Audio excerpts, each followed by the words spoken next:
Di video kali ini, kami ingin memberikan reaksi tentang viralnya sebuah video sholat berjamaah di Pondok Pesantren Al Zaitun.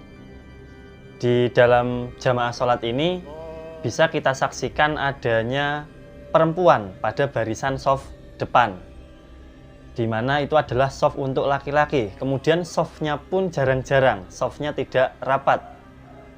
Sahabat semuanya, banyak netizen yang bertanya-tanya apakah sholat seperti ini sah secara fikih.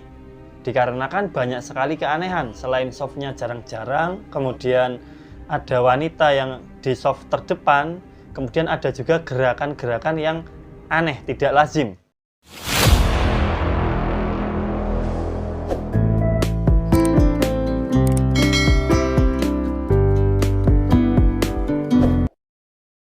Assalamualaikum warahmatullahi wabarakatuh. Alhamdulillah, jumpa lagi bersama kami sahabat kreatif ngaji. Semoga kita semua selalu dalam keadaan sehat walafiat, selalu dalam lindungan Allah Subhanahu wa Ta'ala. Amin.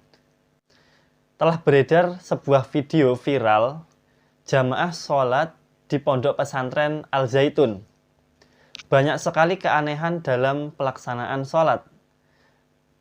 Mulai dari shafnya yang jarang-jarang, kemudian adanya wanita pada barisan terdepan, imam sholatnya ada 3, kemudian parahnya lagi diduga di dalam jamaah tersebut terdapat orang kafir yang ikut di dalam jamaah sholat. Mereka ikut sholat tetapi tidak mengikuti gerakan imam. Sebelum kita lanjutkan, kami ingatkan supaya sahabat semuanya selalu melihat kolom deskripsi, karena di sana ada beberapa info menarik. Silahkan dicek dulu di kolom deskripsi, barangkali ada salah satunya yang berguna bagi sahabat semuanya. Kemudian kami ingatkan juga bagi yang belum subscribe, silahkan subscribe channel ini agar sahabat semuanya tidak ketinggalan saat kami upload video terbaru. Baik, banyak yang bertanya-tanya, sholat berjamaah tetapi shafnya jarang-jarang. Dan ada juga yang bertanya-tanya kenapa ada perempuan di shaf barisan pertama, barisan terdepan, yang mana itu adalah shaf untuk laki-laki. Apakah sholat seperti ini sah atau tidak? Secara fikih, menurut jumhur ulama, mereka berpendapat bahwa sholat yang shafnya jarang itu masih sah. Begitupun juga dengan adanya perempuan yang berada di barisan depan, berada di shaf laki-laki. Secara hukum fikih, menurut jumhur ulama, sholatnya masih sah. Kecuali pendapat dari salah satu imam, yaitu Imam Abu Hanifah. Menurut Imam Abu Hanifah, sholatnya tidak sah. Bisa dibilang, sholat seperti ini, lebih tepatnya hukumnya adalah makruh. Sebaiknya ditinggalkan. Itu adalah pendapat dari jumhur ulama, kecuali ada uzur secara syar'i. Misalkan ketika beribadah haji dan juga ibadah umroh, maka hal itu diperbolehkan. Namun yang jadi masalah, sahabat semuanya, di video ini kita bertanya-tanya, apa uzur dari jamaah ini? Sehingga mereka sholatnya jarang-jarang, shafnya jarang-jarang. Kemudian juga ada percampuran, wanita ada di shaf paling depan. Sekarang pandemi sudah reda, selain shafnya yang jarang, di sana juga terlihat adanya perempuan di barisan pertama. Padahal jika kita kembalikan kepada hadis dalam riwayat Muslim, khairu sufufir rijal awwaluha wa syarruha akhiruha wa khairu sufufin nisa akhiruha wa syarruha awwaluha. Rawahu Muslim. Artinya sebaik-baiknya shaf bagi laki-laki adalah yang paling depan, dan seburuk-buruknya shaf bagi laki-laki adalah yang paling belakang.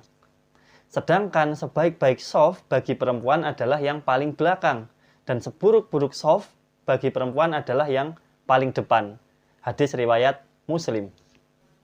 Berdasarkan hadis tersebut, dapat dipahami bahwa laki-laki seharusnya berada di shaf terdepan daripada shaf terakhir, sebab lebih dekat dengan imam dan jauh dari tempat sholat perempuan. Sebaliknya, shaf yang paling utama bagi perempuan berada pada shaf yang jauh dari laki-laki yang paling belakang, sehingga dapat menghindari timbulnya fitnah. Baik sahabat semua, anggaplah shaf jarang dan adanya perempuan yang berada di shaf laki-laki yang ada di depan, anggaplah sholatnya masih sah. Namun coba kita perhatikan, pada video tersebut terlihat satu sosok yang dilingkari berwarna merah. Ada seorang pria yang ikut sholat berjamaah tetapi gerakannya tidak seperti gerakan sholat pada umumnya. Dia seperti mengepalkan tangannya. Ini mirip dengan cara berdoa agama lain, seperti agama Kristen. Bisa kita lihat pria tersebut mengepalkan tangannya seperti ini atau seperti ini. Kurang lebih seperti itu. Ini adalah cara berdoanya umat beragama lain. Prediksi kami adalah cara berdoanya umat beragama Kristen. Yang jelas tidak ada gerakan sholat yang seperti dilakukan oleh orang itu. Tidak ada cara sholat seperti itu, apalagi dalam sholat berjamaah. Setiap apa yang dilakukan oleh imam, maka kita sebagai makmum harus mengikuti imam. Bukan malah melakukan gerakan sendiri seperti yang ada pada video itu. Kemudian yang kedua, masih ada keanehan lain. Ketika imam ruku, imam sujud, ada perempuan yang berada di shaf paling depan, dia tidak melakukan sujud, dia tidak melakukan ruku, dia tidak mengikuti gerakan imam. Sangat jelas sekali bisa kita lihat perempuannya tetap saja berdiri. Begitu juga dengan laki-laki yang di sebelahnya, dia tetap saja mengepalkan tangannya seperti berdoanya umat beragama lain. Jadi yang kita pertanyakan bukan tentang masalah shafnya yang jarang-jarang. Menurut jumhur ulama itu masih tidak membatalkan sholat secara berjamaah, tapi hanya mengurangi atau tidak sempurnanya sholat secara berjamaah. Bukan juga tentang masalah adanya wanita di shaf depan, di shafnya laki-laki, tetapi tentang cara sholatnya. Cara sholat seperti ini sangat tidak lazim, sangat aneh bagi kami. Tidak heran, banyak sekali yang bertanya-tanya pesantren Al-Zaitun ini mengikuti mazhab apa atau syariat apa yang dia gunakan. Shaf sholatnya jarang-jarang, ada perempuan di depan, dan kita juga lihat imamnya ada imamnya tiga orang. Ini sangat aneh sekali. Bagaimana bisa seperti ini? Kita tidak pernah mengenal secara ilmu fikihnya tentang sholat berjamaah imamnya ada 3. Ditambah lagi perempuan tidak mengikuti gerakan imam. Dan ada juga seorang pria yang dilingkari berwarna merah, itu juga masih saja tetap mengepalkan tangannya sampai sholat selesai. Na'udzubillah. Sahabat semuanya, jika kita telusuri dari website resminya, Pondok Pesantren Al-Zaitun ini salah satu visi dan misinya adalah toleransi antar umat beragama. Namun, jika prediksi kami benar, yang berada di dalam jamaah sholat ada orang-orang yang beragama lain atau orang kafir, mereka melakukan ibadah dengan caranya sendiri. Tetapi mereka berada di jamaah sholat tersebut.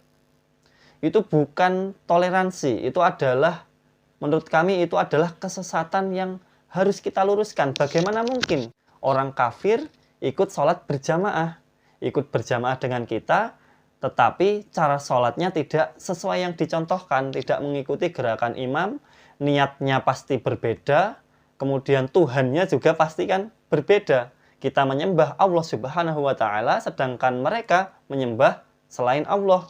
Jadi konsep tauhidnya berbeda, akidahnya berbeda. Kita doakan saja semoga pihak yang berwenang, yaitu Majelis Ulama Indonesia, supaya menyelidiki Pondok Pesantren Al-Zaitun ini, karena ini sangat berbahaya sahabat semuanya. Tidak bisa kita pungkiri umat Islam akan terus terpecah belah, terpecah hingga menjadi 73 golongan, dan nanti hanya ada satu yang benar, hanya ada satu yang akan masuk surganya Allah Subhanahu wa Ta'ala. Siapa satu golongan itu? Mereka adalah umat yang mengikuti Al-Quran dan mengikuti sunnah Nabi Muhammad Sallallahu Alaihi Wasallam, yang mengikuti Rasulullah dan para sahabatnya, bukan yang membuat ajaran sendiri-sendiri. Jadi ini bukan lagi tentang masalah perbedaan khilafiyah di dalam masalah fikih. Jika berbeda pendapat tentang fikih, maka kita masih bisa menerimanya. Kita masih bisa berlapang dada. Tetapi ini sudah jatuhnya kepada masalah akidah, kepada tauhid. Karena diduga ada orang kafir yang ikut sholat berjamaah dan cara sholatnya juga mereka tidak sesuai dengan cara sholatnya orang Islam. Mereka beribadah atau sholat tetapi mereka menggunakan caranya sendiri-sendiri. Mereka ikut sholat, tetapi yang dilakukan tidak mengikuti imam, gerakannya tetap seperti umat beragama lain. Jadi sekali lagi kami ingatkan supaya sahabat semuanya selalu melihat kolom deskripsi, karena di sana ada beberapa info menarik yang mungkin salah satunya ada yang berguna bagi sahabat semuanya. Silahkan dicek dulu di kolom deskripsi.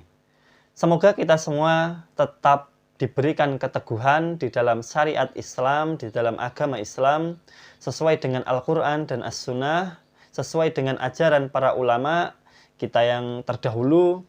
Kemudian apabila ada salah kata, kami mohon maaf yang sebesar-besarnya. Terima kasih sudah menyimak video ini dari awal hingga akhir. Al-afwu minni, barakallahu fikum, wassalamualaikum warahmatullahi wabarakatuh.